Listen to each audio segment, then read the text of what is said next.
தொழுதுண்டு வாழ்வாரே வாழ்வார், மற்றெல்லாம் தொழுதுண்டு பின் செல்பவர் என்று வேளாண் பெருமக்களினுடைய இன்றியமையாமை உழவு எனும் அதிகாரத்தில் அருங்குறட்பாக்களாக தந்த சென்னா போதார் திருவள்ளுவர் பெருந்தகையின் பெயரால் முத்தமிழ் அறிஞர் டாக்டர் கலைஞர் அவர்களால் நிர்மாணிக்கப்பட்ட எழில் குலுங்கும் வள்ளுவர் கூட்டத்தில் பராசக்தியும் மனோகராவும் அதனைத் தொடர்ந்து எண்ணற்ற திரை காவியங்களையும் தந்து கலை உலகில்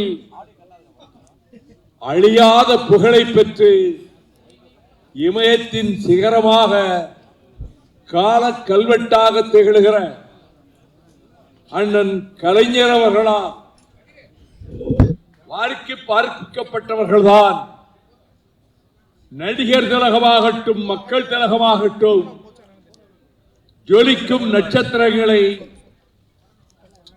உருவாக்கி தந்த அந்த தலைவன் எழுப்பிய இந்த வியத்தகு மாளிகையில் அரிசி உயிரின் மறுபெயர் என்ற தலைப்பில் தயாரிக்கப்பட்டிருக்கக்கூடிய திரைப்படத்தில் மதச்சார்பற்ற முற்போக்கு கூட்டணியில்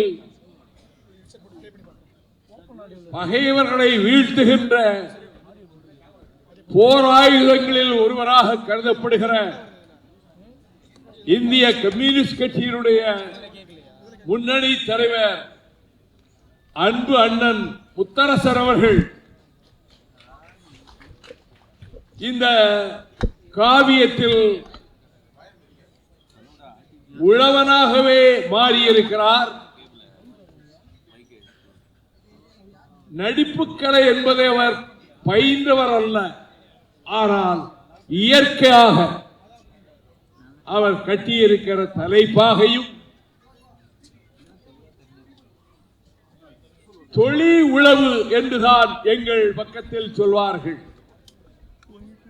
அப்படி தொழில் செய்யப்பட்ட வயலில் அந்த நெல்லை வீசுகிறாரே, அது இயற்கையாக பல ஆண்டு காலம் வயலிலே நெல் வீசி இருந்தால் தான் அப்படி நெல்லை வீச முடியும்.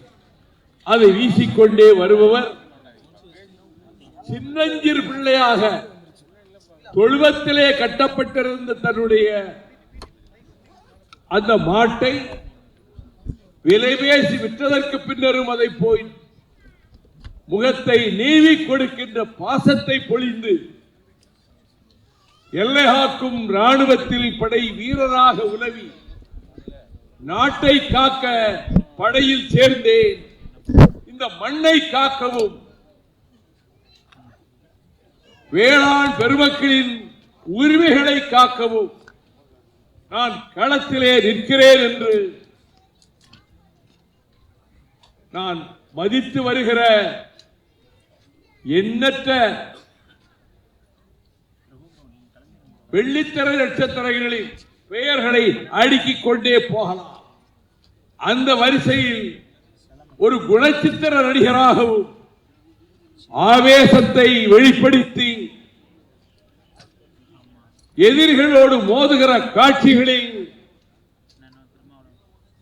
தத்ரூபமாக அப்படிப்பட்ட வீர செயல்களை புரிகின்றவராகவும் இன்னும் திரையுலகில் உன்னதமான இடத்தை பெறுகின்ற பிரகாசிக்கக்கூடியவரான என் கிராமத்துக்கு பக்கத்து ஊரிலே இருந்து வந்து இந்த கலை உலகிலே முத்திரை பதித்து வருகிற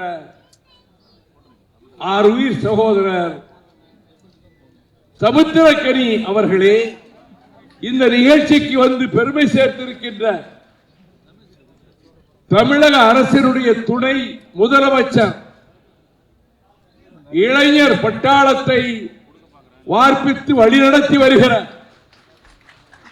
எதிர்வரும் தேர்தல் களத்தில் பகைவர்களை வீழ்த்துவதற்கு இப்பொழுதே சல்லடம் கட்டிவிட்ட பாசமிகு சகோதரர் உதயநிதி ஸ்டாலின் அவர்களே, இந்த மேடையிலே அமர்ந்திருக்கின்ற அரசியல் இயக்கங்களினுடைய தலைவர்களே, திரையுலக இயக்குநர்களே, செம்படை வீரர்களே, செய்தியாளர்களே, தொலைக்காட்சி ஊடக நண்பர்களே, இந்த அரங்கத்திலும் நாடெங்கும் இருக்கின்ற போது இந்த தமிழ்நாட்டையே பாதுகாப்பதற்காக நான் ஒருவன்தான் அவதரித்திருக்கிறேன். நான் தான் தமிழ்நாட்டினுடைய முதல் பாதுகாவலன் என்று ஜம்பக்குரல், ஆணவக்குரல் 2 நாட்களாக ஒலித்துக் கொண்டிருக்கிற வேளையில் உண்மையாக இந்த மண்ணை காக்கின்ற போர்ப்படை வீரர்கள் தான் இந்த மேடையிலும் எதிரிலும் அமர்ந்திருக்கக்கூடியவர்கள் என்பதை நான் நினைவுபடுத்தி, அரிசி திரைப்படத்தில் சிம்பனி இசையமைத்து உலக புகழ் பெற்றாரே அண்ணன் கலைஞரால் இசைஞானி என்று பெயர் சூட்டப்பட்ட அந்த மாமேதையினுடைய தயாரிப்பிலே அவர் அமைத்து தந்த இசை பாடல்கள் இதயத்தை கவர்வதாக அமைந்திருக்கின்றன. இந்த திரைப்படம் விரைவில் வெளிவரும் என்று நான் அறிந்தேன். அது மக்களின் ஆதரவை பெறும் என்று நான் நம்புகிறேன். விவசாய மக்களுக்கு, உழவர் பெருங்குடி மக்களுக்கு ஒரு அரிசிதான் உலகத்தை காப்பாற்றுகின்ற உயிர்கருவி என்ற தத்துவத்தை தருகின்ற இந்த காவியம், திரை காவியம் மகத்தான வெற்றி பெறுவதற்கு தமிழகத்திலே வாழ்கிற கோடானு கோடி விவசாய பெருமக்கள், நான் திரைப்படங்களை பார்க்க வாருங்கள் என்று எந்த மேடையிலும் இதுவரை நான் விழித்ததில்லை. ஆனால் மண்ணை நம்பி, கலப்பையை நம்பி, கமலையை நம்பி, விதைக்கும் விதைகளை நம்பி உலகத்தை வாழ்வித்துக் கொண்டிருக்கக்கூடிய, பசிப்பிடி போக்குகின்ற மருத்துவர்களாக திகழ்கிற விவசாய பெருமக்கள், நீங்கள் திரையரங்குகளுக்கு வர வேண்டும். அரிசி உன்னதமான வெற்றி பெற்றது என்ற நிலையை விவசாயிகள் உருவாக்க வேண்டும். உங்கள் துயரங்கள், போராட்டங்கள் ஒரு பக்கம் நடந்து கொண்டிருந்தாலும் கலை உலகம் அரசியலையும் நாட்டின் தலைவிதியையும் தீர்மானிக்கின்ற இடத்தில் வேளாண்மை இருப்பதா, விவசாயம் இருப்பதா, இந்த காவியம் வெற்றி பெறும். இதிலே பங்கெடுத்திருக்கக்கூடிய அனைத்து நடிகர்களுக்கும் நான் என் வாழ்த்துக்களை தெரிவித்துக் கொள்கிறேன். நம்முடைய சமுத்திரக்கனி அவர்கள் இன்னும் உயர்ந்த விருதுகளை அவருடைய திரைப்படங்களின் மூலமாக, முதல் திரைப்படம் அவர் நடித்த திரைப்படத்தை பார்த்துவிட்டு அவர் ஒரு காவல்துறை அதிகாரியாக வந்து ட்ரெட்மில்லிலே அவர் அந்த நடை போட்டுவிட்டு கீழே இறங்கிய காட்சியை பார்த்துவிட்டு, யார் இந்த மனிதன், புதிதாக சினிமா உலகத்துக்கு வந்திருக்கிறாரே, இவரிடம் அசாத்தியமான திறமை இருக்கிறது என்ற உணர்வோடு அவரை சந்தித்த போது சொன்னார், உங்கள் கிராமத்துக்கு பக்கத்து கிராமத்தை சேர்ந்தவன், நீங்கள் பேசிய திராவிட முன்னேற்ற கழக மேடைகளை நோக்கி சைக்கிளிலே பல கல் தூரம் பயணித்தவன் என்று சொன்னபோது நான் மெய் சிலிர்த்து போனேன். வாழ்க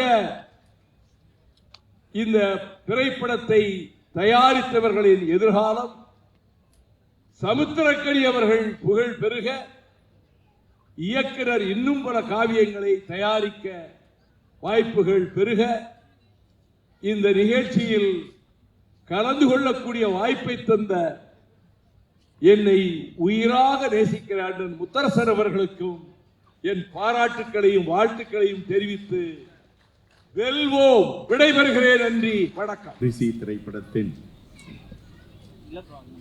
இசை மற்றும் ட்ரைலர் வெளியீட்டு விழாவிற்கு தலைமை ஏற்று உரையாற்றி சென்றிருக்கின்ற மாநில துணை முதலமைச்சர் அன்பு சகோதரர் மாண்புமிகு உதயநிதி ஸ்டாலின் அவர்களே, இந்த நிகழ்ச்சியில் கலந்து கொண்டு சிறப்பித்துக் கொண்டிருக்கின்ற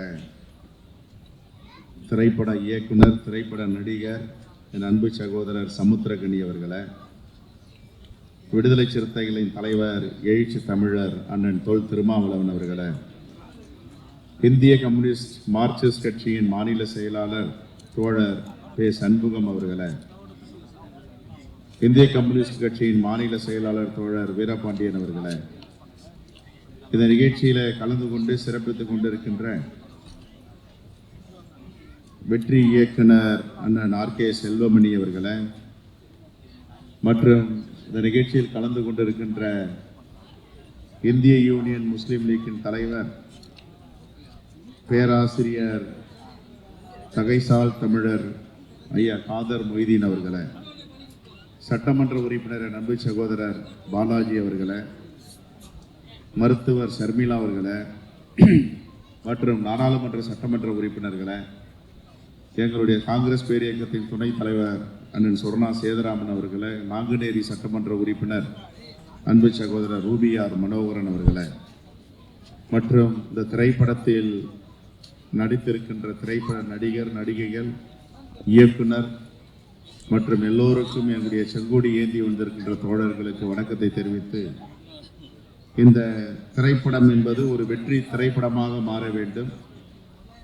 இந்த காலகட்டத்திற்கு எது தேவையோ அதை தோழர் முத்தரசன் அவர்கள் முன்னெடுத்திருக்கிறார். நேற்றைய தினம் கூட ஒரு வேளாண்மை கருத்தரங்கத்தில் நான் கலந்து கொள்ளும் பொழுது, இந்தியாவில் 53.8 மில்லியன் அரிசி பற்றாக்குறை இருக்கிறது. 2023-24 ஒப்பிட்டு பார்க்கும் பொழுது ஒரு ஆண்டும் அரிசியுடைய உற்பத்தி குறைந்து வருகிறது. வேளாண்மை திட்டங்கள் இங்கே இந்தியாவில் சரியாக செயல்படவில்லை. ஒரு பக்கம் இயற்கையுடைய சீற்றம், பருவமழை மாறி போய்வது, வறட்சி ஏற்படுவது, தட்பவெட்ப நிலை மாறுவது, மண்ணுடைய தன்மையை ஒரு புறமும் தொழிற்சாலைகள் நிறைந்த இந்த நச்சுக்களால் மண்வளம் மாறுகிறது. ஆகவே இப்படிப்பட்ட சூழலில் இந்தியாவில் அரிசி உற்பத்தி குறைந்து கொண்டே இருக்கிறது. 53.8 மில்லியன் மெட்ரிக் டன் பற்றாக்குறை இருக்கிறது என்று ஆய்வறிஞர்கள் அறிக்கை அளித்திருக்கிறார். விவசாயிகள் சேற்றில் காலை வைத்தால்தான் நாம் சோற்றில் கையை வைக்க முடியும் என்று எல்லோருக்கும் தெரியும். ஆனால் இந்த வேளாண்மை துறை தினம் தினம் இந்தியாவில் அழிந்துவதற்கு காரணம் ஒரு நேர்மையற்ற ஆட்சி 12 ஆண்டுகளாக இந்தியாவில் செயல்பட்டு கொண்டிருக்கின்றன. ஏற்கனவே வேளாண்மை குடிமக்களுக்கு எதிராக 3 கருப்பு சட்டங்களை நாடாளுமன்றத்தில் எந்த விவாதமும் இல்லாமல், வாக்கெடுப்பும் இல்லாமல் பாஜக அரசு வேளாண்மை குடிமக்களுக்கு எதிராக, விவசாயிகளுக்கு எதிராக அந்த சட்டத்தை கொண்டு வந்தார்கள். இந்தியாவில் உள்ள அனைத்து வேளாண்மை குடிமக்களும், விவசாய பெருங்குடி மக்களும் ஒன்று திரண்டு புதுடெல்லியை முற்றுகையிட்டு 13 மாதங்கள் போராட்டம். அந்த 13 மாத போராட்டத்தில் பல உயிர்கள் பலி கொடுத்தனர். அதற்கு பிறகு மோடி அவர்களுக்கு தெளிவு வந்து, எப்படி இரவோடு இரவாக எந்த விவாதமும் இல்லாமல் 3 கருப்பு சட்டத்தை, புதிய வேளாண்மை சட்டத்தை கொண்டு வந்தார்களோ, அந்த 3 கருப்பு சட்டத்தை திரும்ப பெற்றார்கள். திரும்ப பெறுவதற்கு 13 மாத போராட்டம், 60க்கும் மேற்பட்ட உயிர் பலி, விபத்து, கார் ஏற்றி கொல்லும் அளவிற்கு கொலை நடந்தது. ஆனால் இப்பொழுதும் அமெரிக்காவிடம் வர்த்தக ஒப்பந்தத்தில் இந்திய வேளாண்மை குடிமக்களுடைய வாழ்வாதாரத்தை அடகு வைத்திருக்கிறார்கள். ஆகவே இந்த காலகட்டத்திற்கு இந்த அரிசி என்ற படம் திரைப்படமாக வருவதை விட நாம் இதை பாடமாக எடுத்து விவசாயத்தை நாம் பாதுகாக்க வேண்டும். விவசாய பெருங்குடி மக்களுடைய வாழ்வாதாரத்திற்கு நாம் உறுதுணையாக இருக்க வேண்டும். ஆகவே இந்த திரைப்படம் வெற்றி படமாக மாற வேண்டும், எல்லோரும் பார்க்க வேண்டும். ஆகவே நாங்கள் தமிழ்நாடு காங்கிரஸ் கமிட்டியின் சார்பாக ஒரு நாள் இந்த திரைப்படத்தை வெளியிட இருக்கிறோம் என்று ஏற்கனவே கூறியிருந்தோம். அதற்குரிய செலவையும் தமிழ்நாடு காங்கிரஸ் கமிட்டியுடைய அறக்கட்டளை ஏற்கும். இப்படிப்பட்ட திரைப்படங்களை ஊக்குவிக்க வேண்டும். ஆகவே இந்த திரைப்பட இயக்குனருக்கும் நடிகருக்கும் பொது வாழ்க்கையில் இருந்து கொண்டு திரைப்படத்துறைக்கு வந்திருக்கின்ற தோழர் முத்தரசன் அவர்களுக்கும் என்னுடைய மனமார்ந்த பாராட்டுதலையும் வாழ்த்தியும் தெரிவித்து விடைபெறுகிறேன். நன்றி, வணக்கம், ஜெய். அரிசி திரைப்படத்தின் இசை மற்றும் ட்ரெய்லர் வெளியீட்டு விழாவுக்கு வருகை தந்துள்ள வாழ்த்து சென்றுள்ள அண்ணன் வைகோ அவர்களே, மாண்புமிகு தமிழக முதல்வர்களே, தற்பொழுது வாழ்த்து விடைபெறுகின்ற சகோதரர் செல்வ பெருந்தகை அவர்களே, விழா மேடையில் இருக்கின்ற தோழர் திருமாவளவன் அவர்களே மற்றும் இந்த திரைப்படத்தின் கதாநாயகன் தோழர் முத்தரசன் அவர்களே, என்னுடைய சகோதரர் திரு சமுத்திரக்கனி அவர்களே, மற்றுள்ள நண்பர்களே, விழாவுக்கு வருகை தந்துள்ள சகோதரர்களே, உங்கள் அனைவருக்கும் என்னுடைய முதற்கண் வணக்கம். அரிசி திரைப்படம் ஒரு திரைப்படம் மட்டுமல்ல, தற்போது தமிழ்நாட்டிற்கும் இந்தியாவிற்கும் தேவையான ஒரு விஷயத்தை, அரிசி திரைப்படத்தை சகோதரர் விஜயகுமார் அவர்கள் இயக்கியிருக்கிறார். இந்த அரிசி திரைப்படமாக பார்ப்பதை விட நான் ஒரே ஒரு விஷயம் மட்டும் நினைவுக்கு வருகிறது. கம்யூனிஸ்ட் கட்சிகள் கலைக்கு தமிழ்நாட்டில் கையில் எடுத்திருந்தால் திராவிட இயக்கங்களே கூட தோன்றி இருக்கிறாது. நீங்கள் எல்லாம் கலையை கைவிட்டதால் தான் அதன் மூலமாக உங்களுடைய கருத்துக்களை தமிழ்நாட்டில் பரப்பி திராவிட இயக்கம் ஆட்சிக்கு வந்தது. காலம் கடந்தாலும் பெட்டர் லேட் தென் நெவர் என்பது போல கம்யூனிஸ்டுகள் இப்போ தற்போது கலையை கையில் எடுத்துக்கிறார்கள். தமிழக மக்களுக்கு கலையின் மூலமாக சொன்னால் மிக சிறப்பாக சென்றடையும்.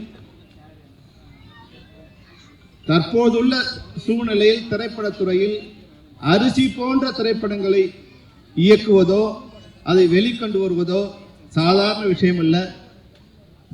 வெளியே வர முடியாத ஒரு சூழ்நிலை இருக்கின்றது. சகோதரர் செல்வ பிறந்தகை சொல்லும் போது மிக நல்ல விஷயத்தை சொல்லியிருந்தார்.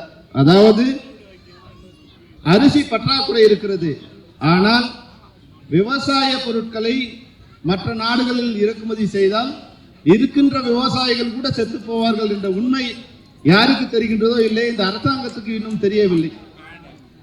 அரிசி நமக்கு மிக தேவையான ஒன்று. கோதுமை நமக்கு உடம்பு சரியில்லைனா தான் கோதுமை தேவைப்படும். அரிசி தமிழ்நாட்டோட உணவு.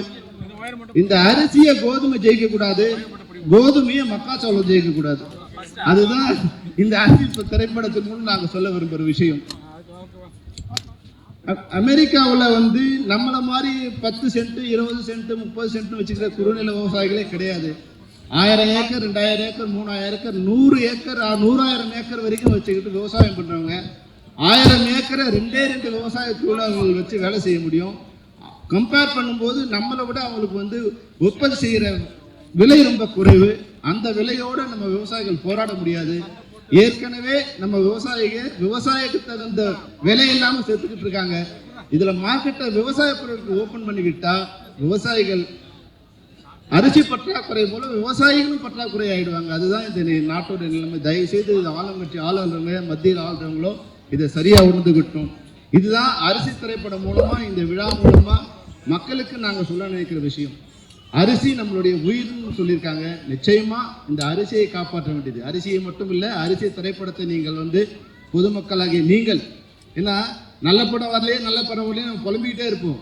ஆனால் நல்ல படம் வரும்போது நம்ம வீட்டில் உட்காந்து ஓட்டிட்டு வந்தால் பார்க்கலாம்னு நினைப்போம். அந்த நல்ல படங்களை நீங்கள் ஆதரிச்சாதான் அரிசி வரும், நெல் வரும், நம்ம சமூகத்துக்கு உயிர் வரும். அதனால் பொதுமக்களாகிய உங்களுக்கு ஒரு பங்கு இருக்கு.